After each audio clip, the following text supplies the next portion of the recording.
Lambunaw in Action, palatuntunan nga maghahatag sa inyo sa mapalita kag impormasyon. Lambunaw in Action, diri sa Radyo Lambunaw, 103.9 FM. Programa kag aktibidad sa gobyerno lokal sa Lambunaw. Aton ipalayag kag diskusyonan para sa ihipalo sa kadlaman. Lambunaw in Action. Kag karon, yari ang inyo alagad.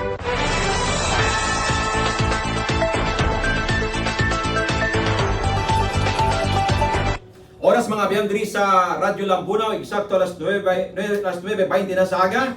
Welcome sa ating nga pagpanagat diri sa programa Lambunaw in Action.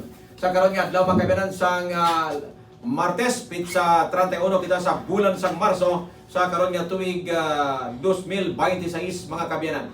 Sa karon edisyon mga kabiyanan, so ara na kita sa Holy Week, no?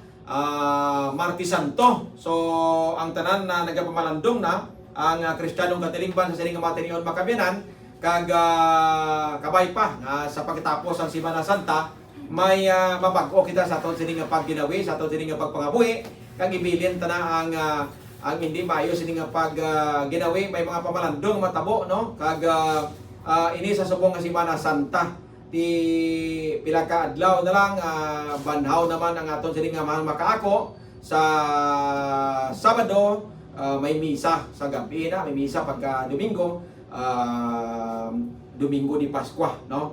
Ti amo nang aton sining mga dapat nga obserbaran kag bantayan sa aton sining matag palamati diri sa aton sining areas of coverage sa Lambunaw in Action. By the way, sa aton sining pinalangga nga matag palamati ang Lambunaw in Action, ang aton sining programa sa sining Radyo Lambunaw 103.9. Every week ini, every Monday, but subong nagkanda kita sa program Tuesday, kag after Holy Week mga kabiyanan, every week, Martes na kita, magahiwat sa aton sining Lambunaw in Action, bagod nga ti, kung Lunes, damo ang mga aktibidades sa aton sining local government unit, kag may mga bisita aton sining mayor, so muna nga ti dapat ato man kita bilang executive assistant sa aton sining alkalde, so Martes kita after Holy Week, pangalagad, magakandak sang programa sa Lambunaw in Action.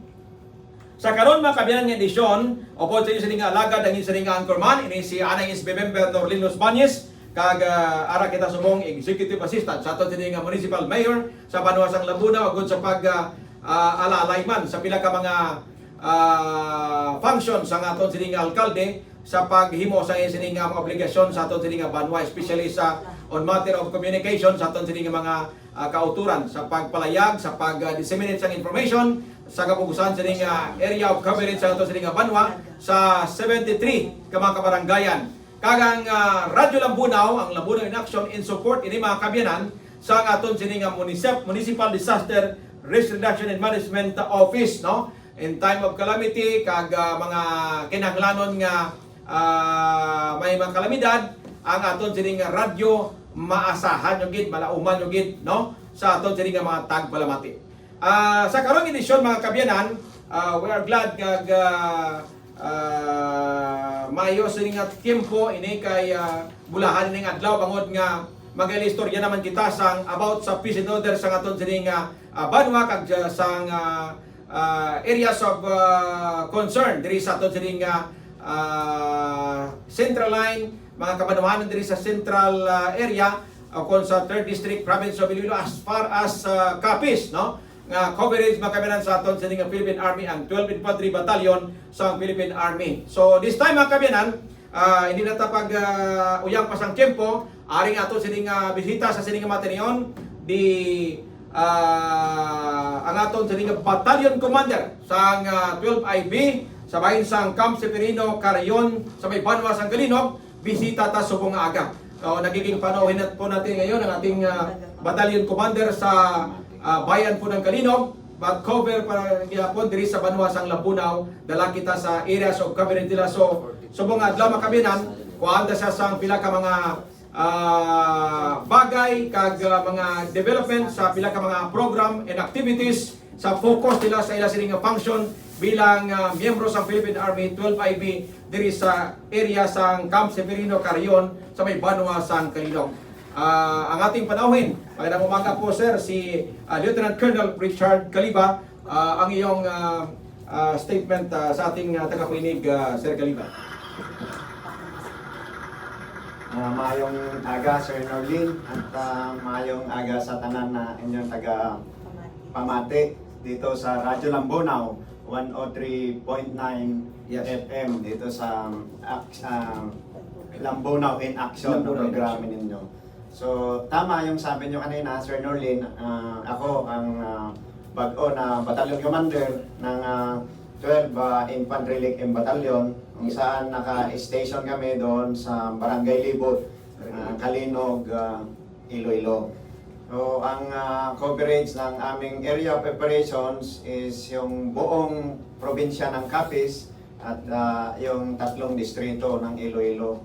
So, yung 3rd, 4th at 5th districts. So, all in all, we have covering 43 municipalities and 2 cities sa area of operations ng 12IB. So, bago lang ako nag-assume last February 4, karong tuiga.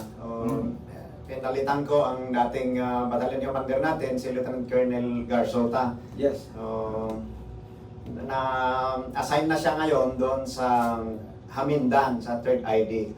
Siya po ang ating bag-upod na CMO officer o G7 po yung tawag natin. So, ako po bago nag-assume as a battalion commander, ako po ay dating brigade executive officer doon sa 3 Hoppers Brigade na kung saan nakabase naman sa Dingli, Iloilo. Sir Norlin. Yes. So, thank you so much sa aton sining opening statement sa aton sining bisita, si Lieutenant Colonel Richard Caliba. Kasama po ni Colonel Caliba ang kanyang Civil Military Operation Officer ng 12 IB man mismo, si Ma'am o Second Lieutenant Noverly Pirmio. Ma'am, ang iyong opening statement sa ating tagapakinig. Good morning. So ako pala si Second Lieutenant Noverly Bermejo from, the Civil Military Operations Officer of the 12th Infantry Light Battalion. So yung gawain ko bilang Civil Military Operations Officer is ako yung nakikipag-ugnayan sa mga munisipyo dito sa 3rd, 4th, 5th, and then sa Capiz in terms of collaborations and coordination sa mga activities ng LGUs as well as ng mga national agencies na para sa atin ng mga katawan. Yes. So, isa ako ka-staff ni Sir Caliba. Maayong inyaga. Alright, so thank you so much si Second Lieutenant Bermijo, upod sa aton sining Battalion Commander si Colonel Caliba this time. In fact, Sir Caliba, sang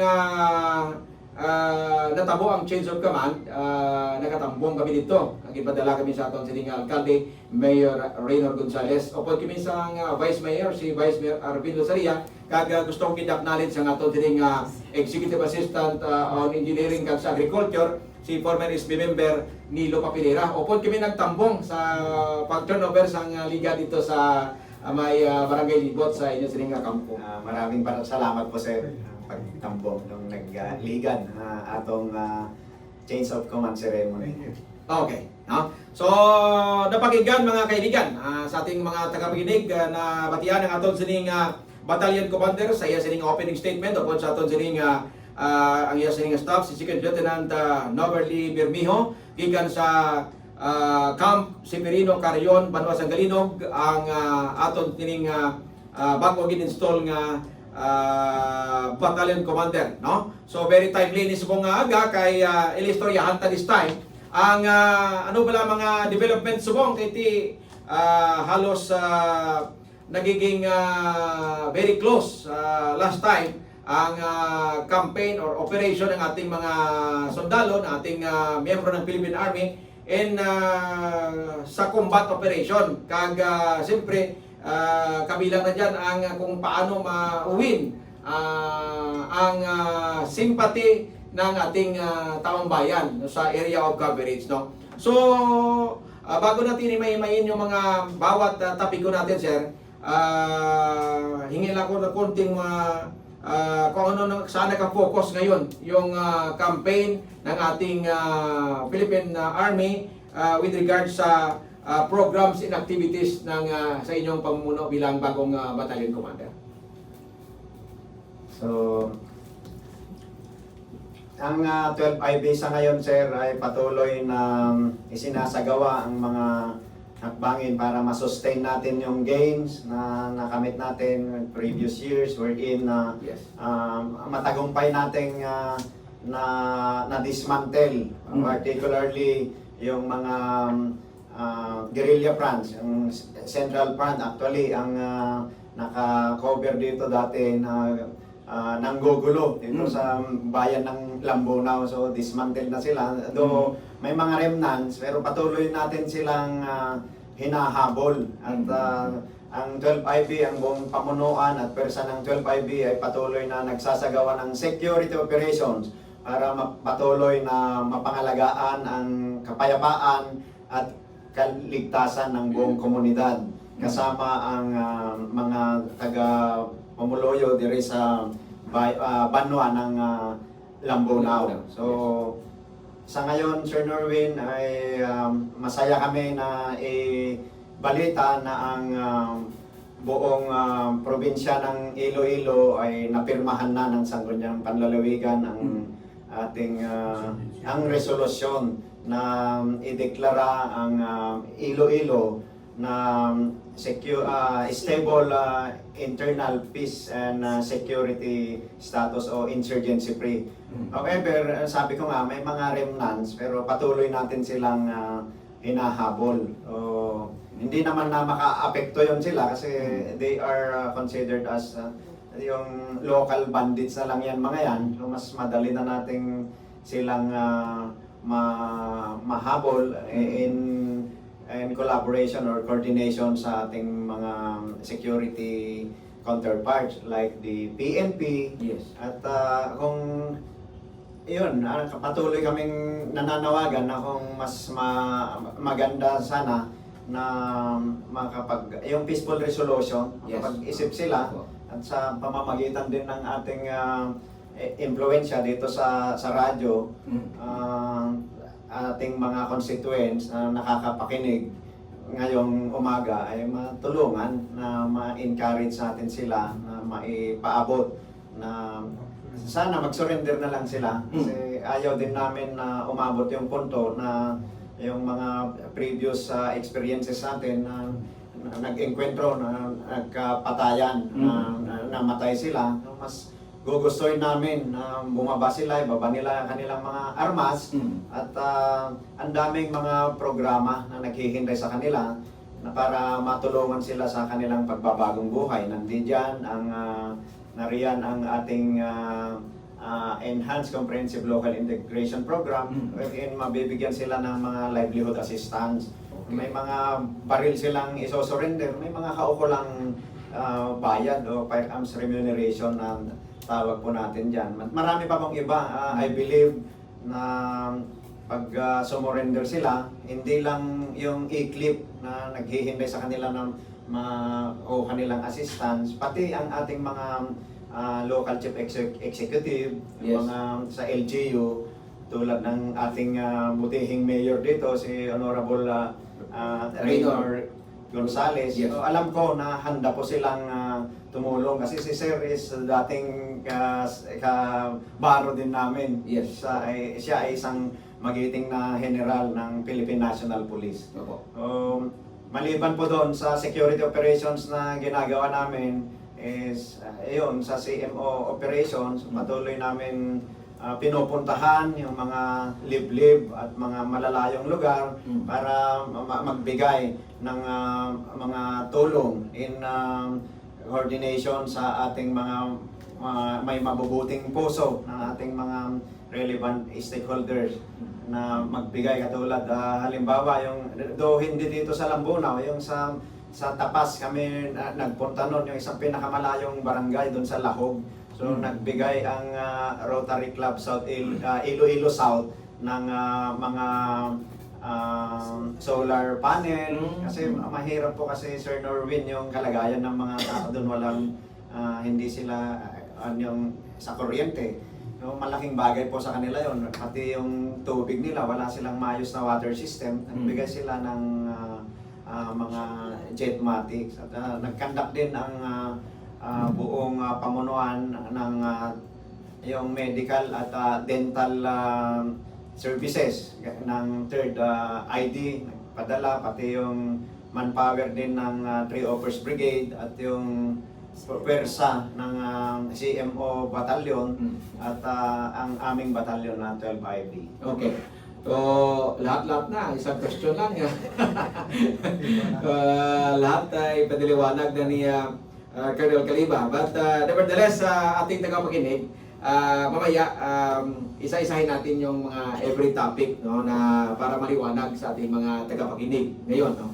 So, in fact, nung bumisita si Sir Caliba doon sa Mayor's Office, isa yun sa mga nagiging appeal, no, na kung mapaigting, no, yung campaign na to maintain peace and order sa ating bayan at saka sa areas of coverage also ng Philippine Army. So, yan, at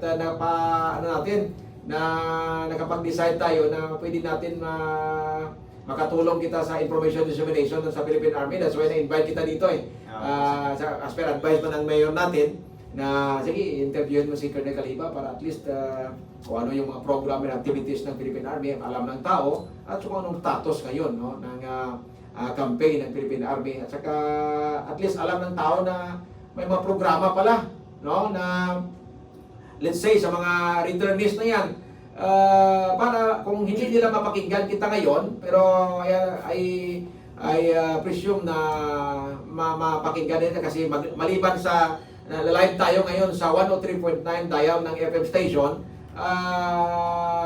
ngayon ang bukas o ngayon mapopost yan sa Facebook page ng Radyo Lambunaw yung magiging usapan natin, at saka maliban sa Facebook page ng Radyo Lambunaw, mapopost din sa Facebook page ng CEC, yung Facebook account ng munisipyo ng ating bayan. So, meaning to say, mapakinggan tayo sa 103.9 at saka may access din ng ating mga viewers, ating tagapakinig sa Facebook page ng Radyo Lambunaw at saka CEC ng ating local government unit, no?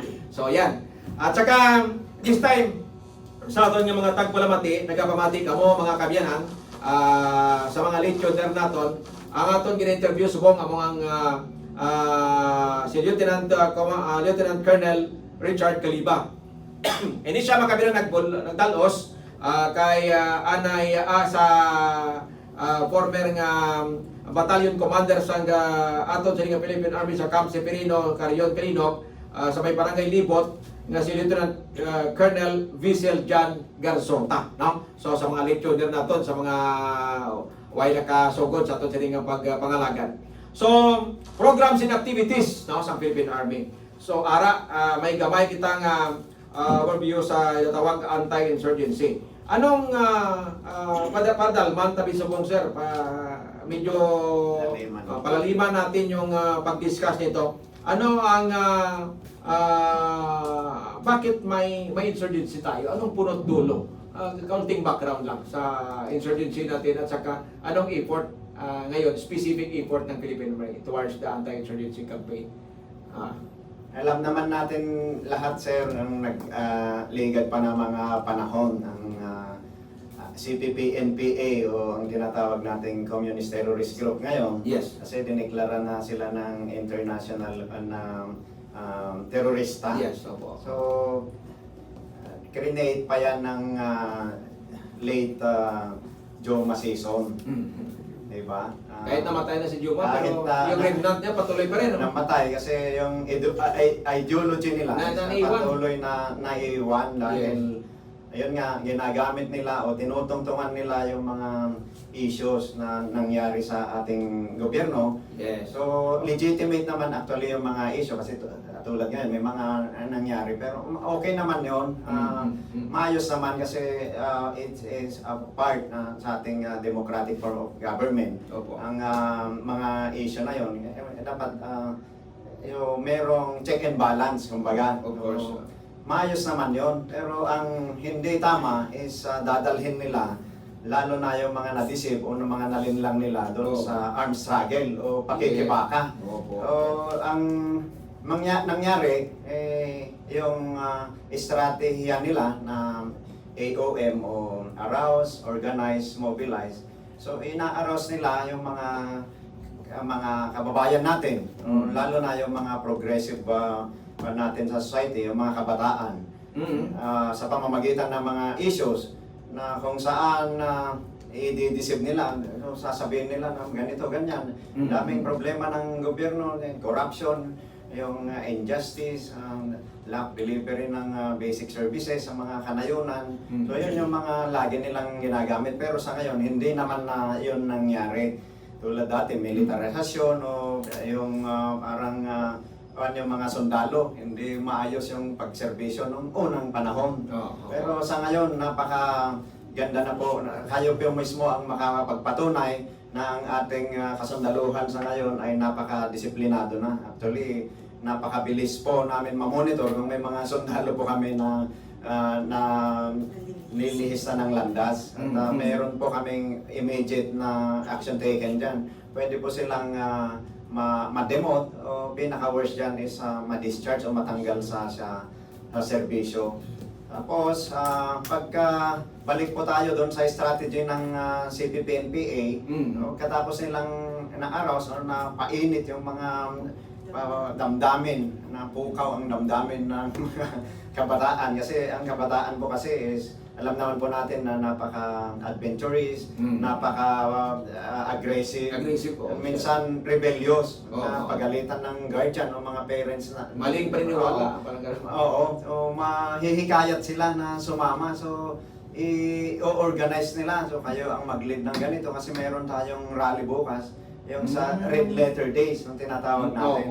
Tulad ng mga Labor Day, EDSA, yung mga ganon. Diyan nag-start, no? Opo, doon dadalhin na nila ngayon doon para magprotesta. I-organize nila. So, ngayon, kung medyo may konting git-gitan, medyo nasaktan siguro sila doon.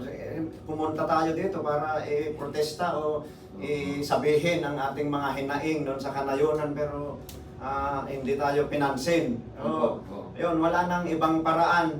Kung hindi tayo lumaban, paano tayo? I-encourage nila na dalhin sa bundok. Yun yung armed struggle. Dadalhin na sila doon. So, sad to say, based on yung facts, yung experience po natin, marami po tayong yung mga previous encounters natin, maraming mga bata doon, lalo may mga babae pa. So, hindi yan mga warriors. So, una silang namamatay kasi hindi naman marunong bumaril yung mga yan eh. Kalabanin mo ang sundalo. Ang sundalo is trained. Yan yung core competency ng sundalo, yung war fighting. So, kakalabanin mo yung isang organisadong grupo, which is yung Armed Forces of the Philippines. Na-train kami, wala kaming ginawa, kundi mag-maneuver, ng TTPs, yung tactics, techniques, procedures, kung paano makipaglaban sa kabundukan. Tapos, yung mga na-deceive na mga kabataan, yun yung makakalaban natin. Walang training yung mga yun eh. So, sila yung mga biktima. So, nakakalungkot. Ganon yung mga pangyayari. Pero yun po yung nagiging, yung katotohanan. Actually, last year lang, nagkaroon ng mga enkwentro doon sa kabundukan ng Tapas. May 3 pong namatay doon, mga kabataan yung iba doon. So, ganun pa man, kahit ganun yung nangyari, kung nakita namin yan, hindi namin pababayaan. Hanggat naihatid po natin sila sa kanilang mga kanya-kanyang pamilya, at nabigyan po sila ng marangal na naburol para makita pa sa huling pagkakataon ng kanilang pamilya. Meron din po Norlin, na mga hindi namatay, yung mga nasugatan. So pinagamot natin po sila. Hindi po namin, hindi na uso sa ngayon yung I-torture pa, pabayaan. torture o tuluyan mo na yan. Hindi po ganon. Kasi Mm. parehas po natin silang mga Pilipino. So kami po ang inyong tunay na sundalo kasi ang tawag sa kanila New People's Army.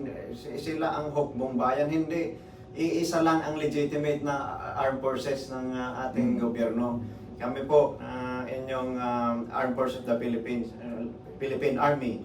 For that matter is yung nakasakop dito sa Lambunaw is kami po na membro ng 12 Infantry Battalion. Yes. Ulitin lang natin sir, yung sinabi mo kanina, AOM, yung arouse at saka yung Organize and organize and mobilize. mobilize. Diyan nagsa-start paano magiging isang buong yung mga nasasama sa nagsa-struggle against the government forces o sa gobyerno natin. Diyan ang simula no, sa pagpa-araw sa kanila yung mga student, yung mga bata yung mislead ng mga organizer. Tapos yung organize at saka mag-mobilize doon na. So pagdating ng mobilization, mag-mobilize sa kanila, doon na nagiging hindi na maganda yung dating. Opo, kasi dadalhin sila doon sa bayan, mag-rally, mag-protesta. Kung may mga hindi maayos na experience doon, katulad nung nakaraan, napanood nyo naman siguro nung EDSA, nung pinasok nila yung Malacanang. Marami mga nasaktan doon eh. So yun yung mga potential na pwedeng ikayatin na nila. Sinaktan na kayo dito eh. Wala na tayong ibang paraan para ipahayag ang ating karaingan. So yun yung isa. Tapos doon sa kanayunan naman is meron pong tinatawag silang baryo module kung saan nagkakandak po sila ng social investigation class analysis. So titingnan nila sino naman yung mga potensyal na i-organisa doon. May mga kalalakihan, kababaihan, at mga kabataan na naman na i-organisa. Gagamitin pa rin nila yung mga issues na existing ating gobyerno. So pag nakapag-organize na sila doon, hanggang umabot ng yung BRC, yung Barangay Revolutionary Committee. Parang may shadow government na actually. So yun yung mga previous na mga nangyari sa atin. Pero nung pinanganak ang ating CSP o yung tinatawag nating Community Support Program na pinaka epektibo na pang counter natin doon sa baryo module ng CPT-NPA is humingi na po sila. Napaka-effective yun. Lalo na noong sinuportahan pa ng pag-sign ng executive order ng EO70. Yes. Yung End Local Communities Armed Conflict. Wherein lahat po yung sama-sama ang ating mga agencies, yung whole of the government and whole of the nation approach. So dati po kasi kami lang ang gumagawa lahat. Wala naman kaming kakayahan. Katulad kung may nakita kami doon na problema, hindi namin kayang i-address. Katulad ng wala silang kalsada doon sa kanayunan, dapat sa DPWH sana yun. So, nung mga nakaraan, nung hindi pa na-implement yung EO70, nahirapan kami kasi yun nga, sabi ko, hindi namin kakayanin na i-address po lahat. So sa ngayon, napakaganda po. Nakikita nyo po naman na ang ganda ng development sa mga lugar po natin. Kasama po ang banwa ng Lambunaw na nagtamasa ng maayos na governance, pamumuno ng ating butihing mayor. Yes. Yan talagang yung pinaka goal ng ating mayor eh.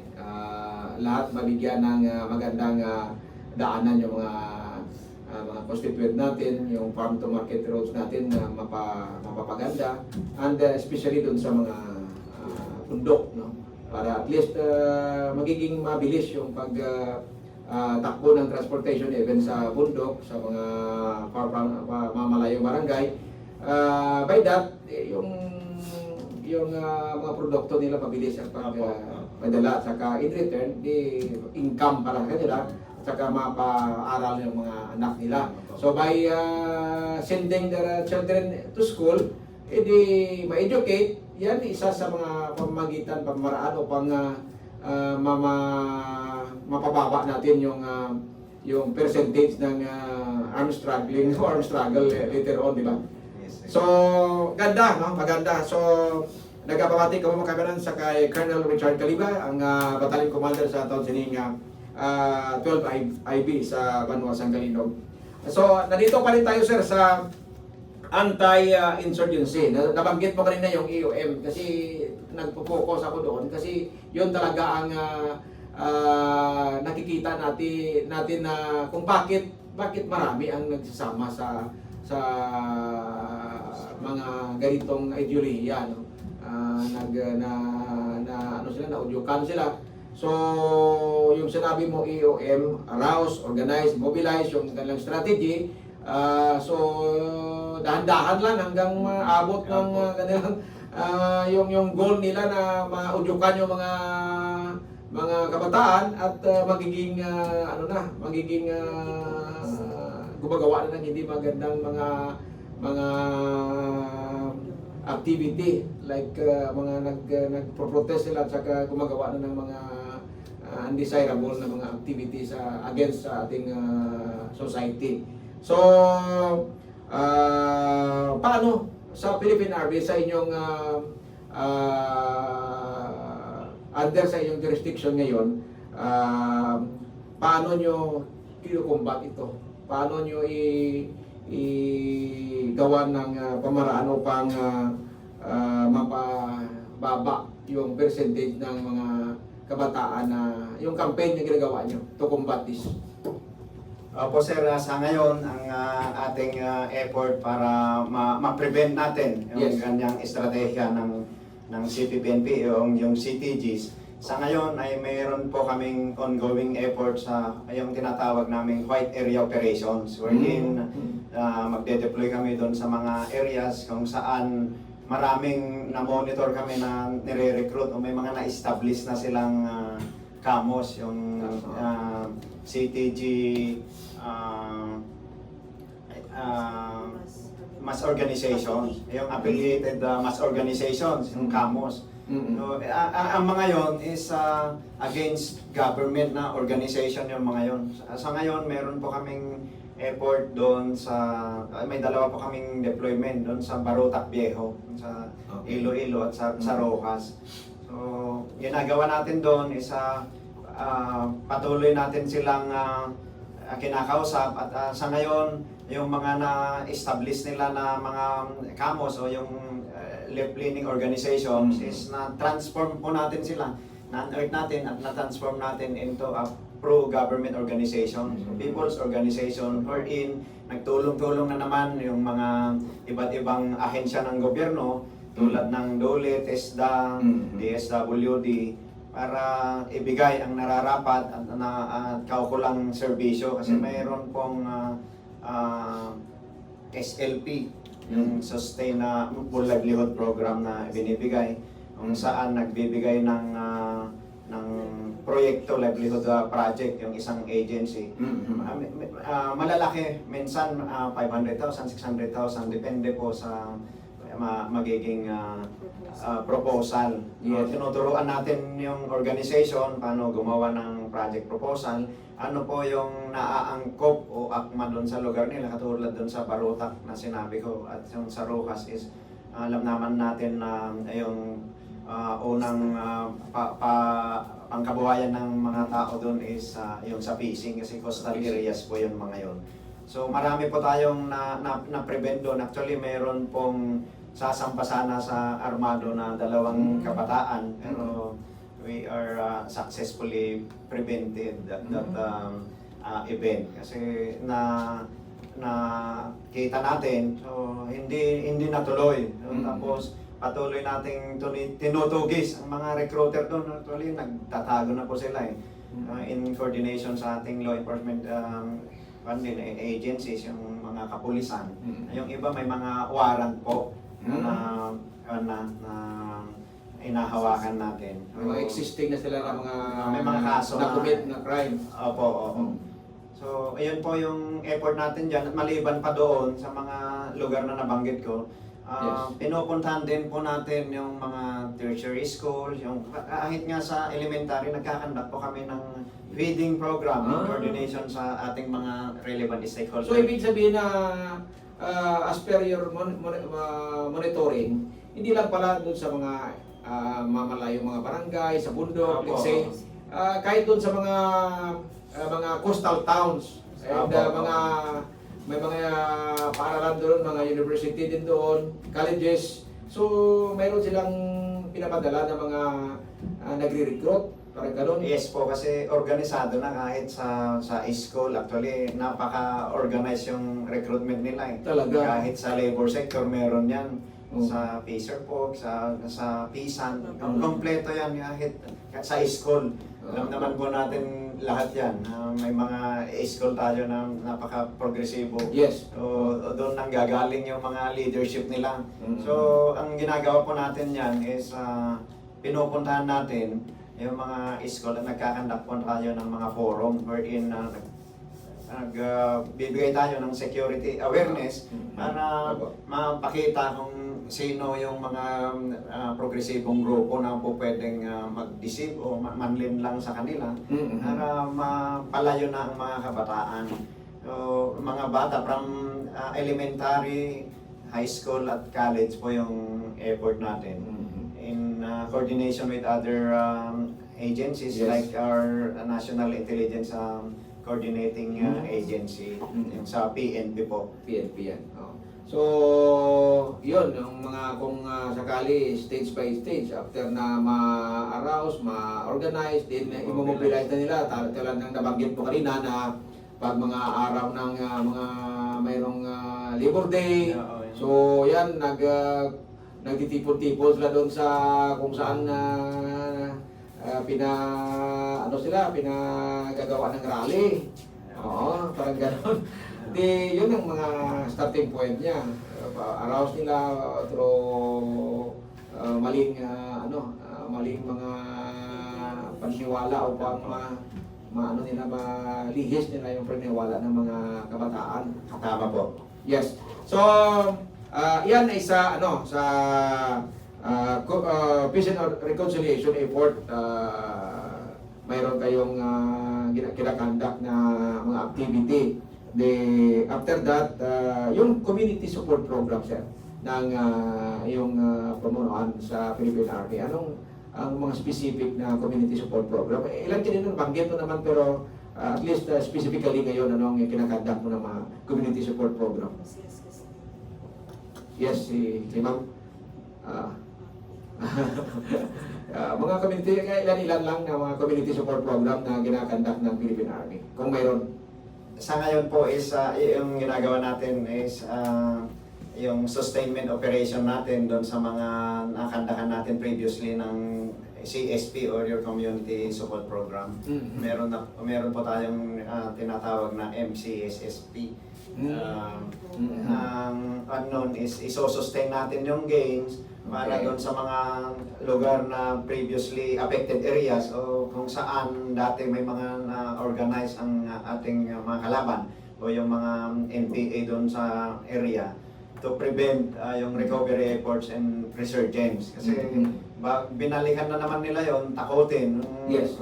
nila, makapag-recover sila. So, sa ngayon, napakababa po yung chance na hopefully hindi na dadami kasi Yes. napakaliit na lang yung armed group, yung remaining elements ng committing yung panay na ating inahabol sa ngayon. So, yun, nag-deploy tayo. May tinatawag kaming RCO o Resource Control Operations wherein doon yung mga established na mga dinadaanan o kung saan doon sila dati yung sabi ko nga, nakapag-organize, yung sinasabi kanina ng mga masa doon sa lugar. Pero ang pinakamaganda po na pangyari ngayon is yung buong suporta ng komunidad Yes. is na talagang totally sinuportahan na nila ang ating gobyerno. Yung effort natin sa ating patuloy na pagtutulungan, yung collaborative efforts natin, hindi lang ang ibang mga ahensya ng gobyerno, pati ang LGU kung saan kayo po ang nangunguna kasi konstituensyo yung mga lugar na mga na-organisa dati.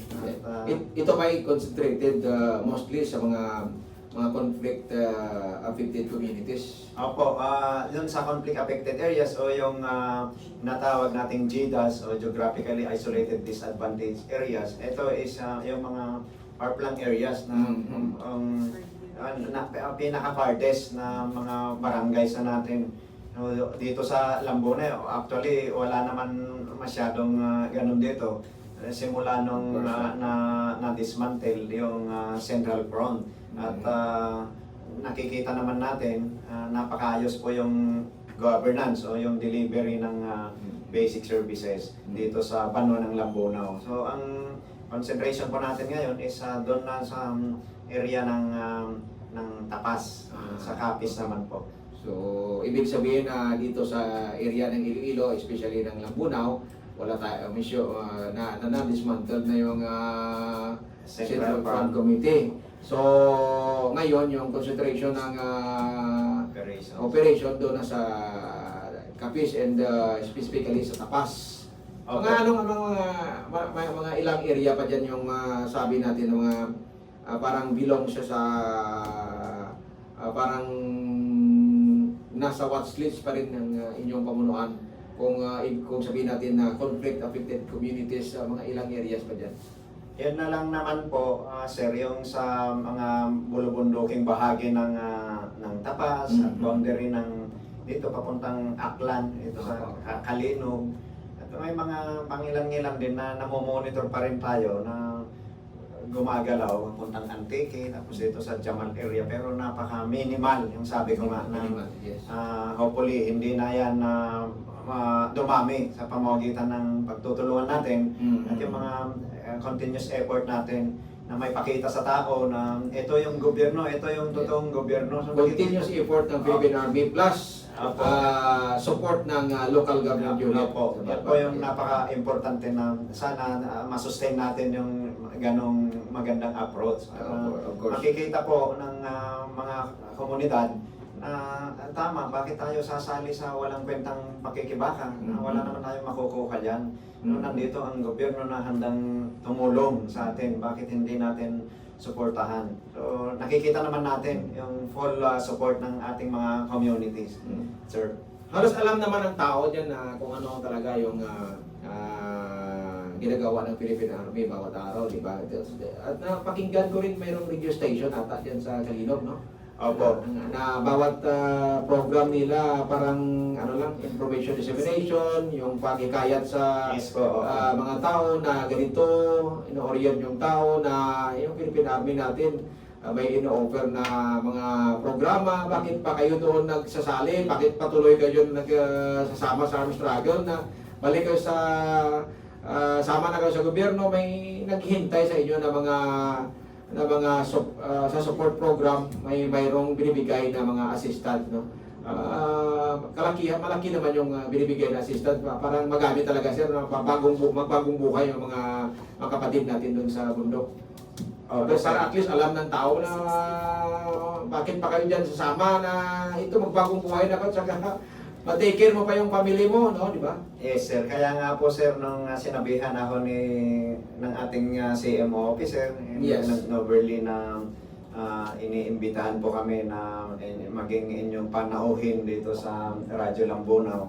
Hindi po ako nagdalawang isip na Yes. paunlakan ang inyong Thank you, sir. Thank you. imbitasyon at kami po ay nagpapasalamat kasi ang buong persa namin ay hindi namin kayang i-cover o kaya puntahan lahat yung mga lugar kasi ang aming, sabi ko kanina, ang laki ng nasasakupan namin, 43 municipalities at 2 cities. So napakalaki po. Papasalamat kami sa inyong contribution sa media kasi sa pamamagitan ng platform na ito ay naipapaabot natin ang ating mga programa sa mga komunidad kung saan hindi na namin mapuntahan. So napakalaki. Nagpapasalamat po kami sa napakalaking contribution niyo po, sir. At saka bago tayo magtapos, sir, may mga ano pala, may mga sa civil military operation, meron kayong ginakandak na mga medical dental mission. How often, sir? Mga ilang beses bawat buwan o ano to, by every quarter ginagawa ng mga medical at saka dental mission, at sinong sumasama sa inyong kinakandak na programa na to? Hindi po siya fixed, sir, eh. Okay. Ang mga datos natin dahil marami tayong mga mabuting puso, yung mga Good Samaritan na mga Yes. relevant stakeholders na kumbaga sumasama na lang kami. Actually, sila yung mga main actor, yung mga peace advocates na ito. Opo. So, napakadami nilang mga activities. So, nag-join yung effort na lang po namin. Kami sumasama kami doon with yung personnel po ng third ID, yung medical at dental personnel doon, pati yung sa brigade at CMO natin, batalyon. So, napakaganda, napakadami po. Yung last namin is doon sa Barota Viejo, in nakapag-conduct po tayo ng medical dental mission doon. Hindi lang yun, pati yung sa mata. Napakadami pong mga natin, yung effort na ganyan. At papasalamat din kami kasi patuloy naman din kaming tinutulungan ng ibang ahensya ng gobyerno. Nandyan yung Philippine National Police, yung Coast Guard, at lalong-lalo na yung LGU na nakakasakop kung saan po kami nagkakandak ng mga ganyang aktibidad po. Okay. So, mga abyan, pamati kita sa ato sining commanding officer sa 12IB, si Lieutenant Colonel Richard Caliba with CMO Second Lieutenant Noberly Bermejo. No? So, sa ato sining mga tagpalamati, we are also glad, sir, nga nagsinagata sa positive response. In fact, ari ka naging sa amon sining radio station. We are more than willing na magtulong din sa inyo kung for information dissemination at saka alam ng tao kung saan na ngayon yung campaign ng Philippine Army towards the peace and order situation to assure some peace and order situation sa ating mga bayan dito sa Iloilo at saka as far as the province of Capiz, no? So, as a whole, after ng conversation natin, ang consolidation natin, kung makabigay kayo ng kaunting status, anong status ngayon ng campaign natin at saka versus ng pakibaka ng mga lawless elements sa ating alarming ba ba, sir, o totally as a whole, anong paningin mo as in your personal observation? Siyempre, mayroon kanyang ample knowledge kasi ikaw yung nag-oversee ng operation sa buong Iloilo, tatlong distrito ng Iloilo at saka sa Capiz. Ano nang assessment mo ngayon, sir? Yes, sir, base sa ating datos kumpara sa mga nagligad na mga tuig o mga taon, Yes. napakadami nila, more than 100 yung mga gumagalang mga armado dito sa lugar natin, kabilang dito sa Jamal o dito sa Lambunaw, Banwa ng Lambunaw. So ngayon po is mas mababa na sila sa 10. So napaka-late na. Do medyo mahirap nang hanapin dahil kukunti na, parang naghahanap na tayo ng andun sa dayamihan eh. Pero sa pamamagitan ng Karayom sa... Opo, yung sa karayom sa dayamihan. Pero hindi pa rin, wala pa rin silang matataguan kasi ang sabi ko kanina, sa pamamagitan ng ating patuloy na pagtutulungan, pati ang ating mga mahal na mga tao doon sa mga komunidad sumusuporta na sa atin ngayon, is nahihirapan na rin silang magtago. So masasabi natin na napaka-epektibo po ang ating programa, yung patuloy na tutulungan, kasi hindi po namin kakayanin ang insurgency kung wala po kayo.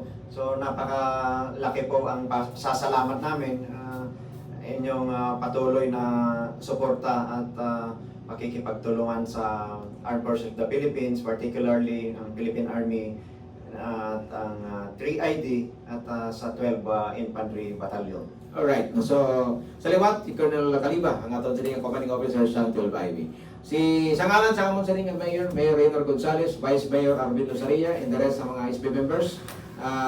We are very much thankful sir sa inyo sa inyong presensya.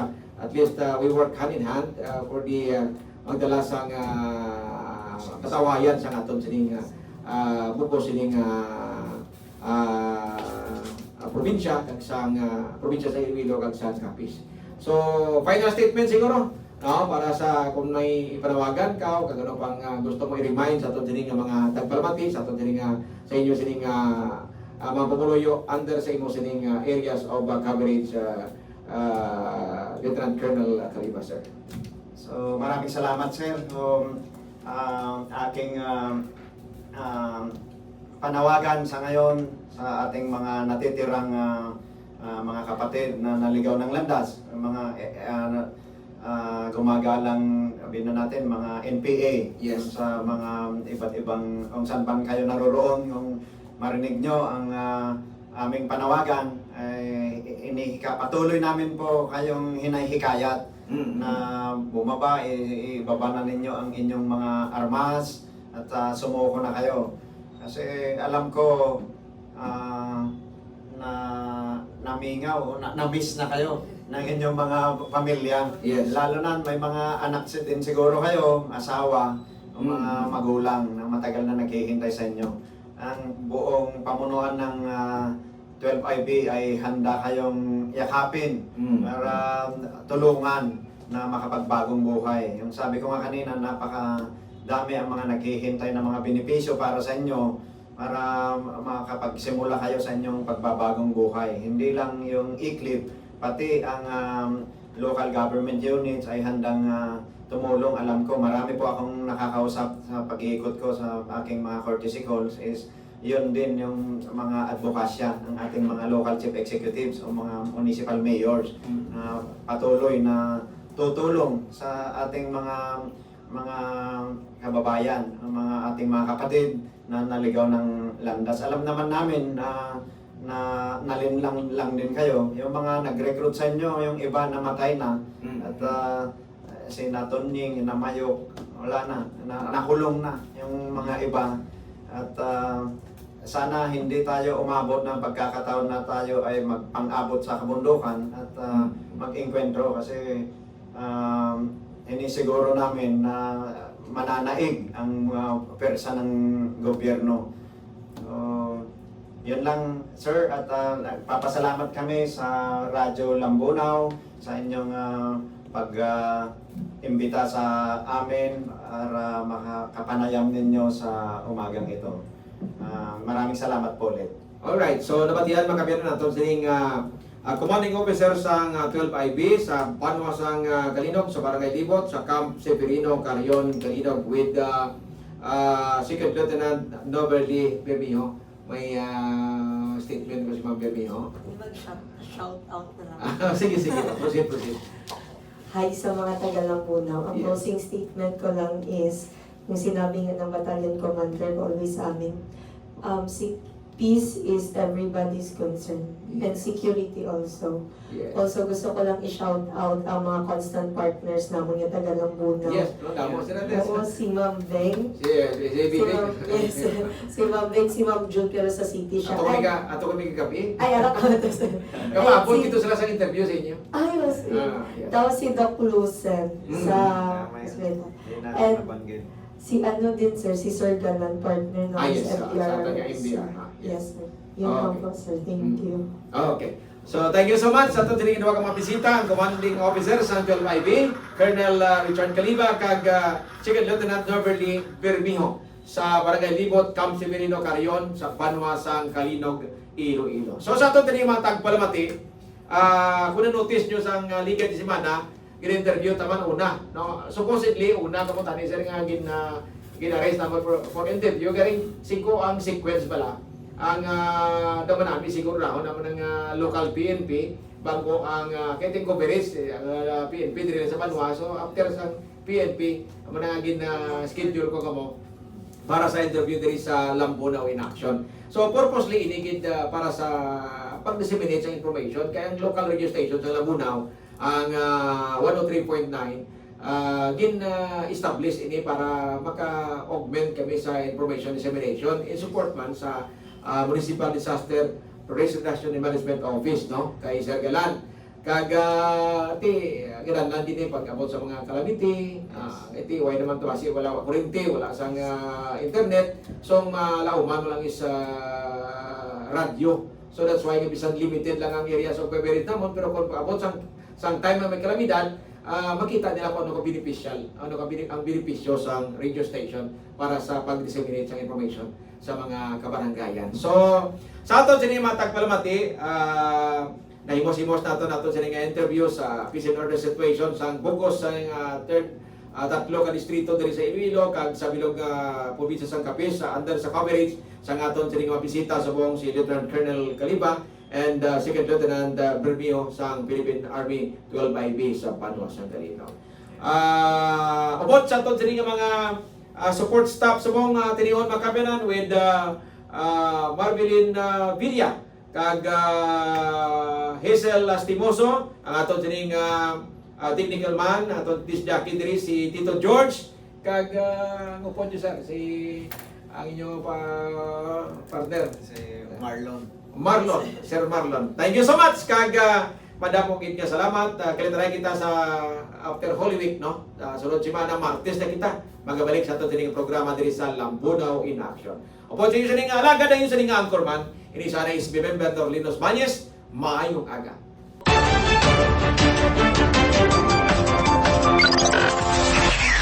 .9 Radio Lambunaw FM.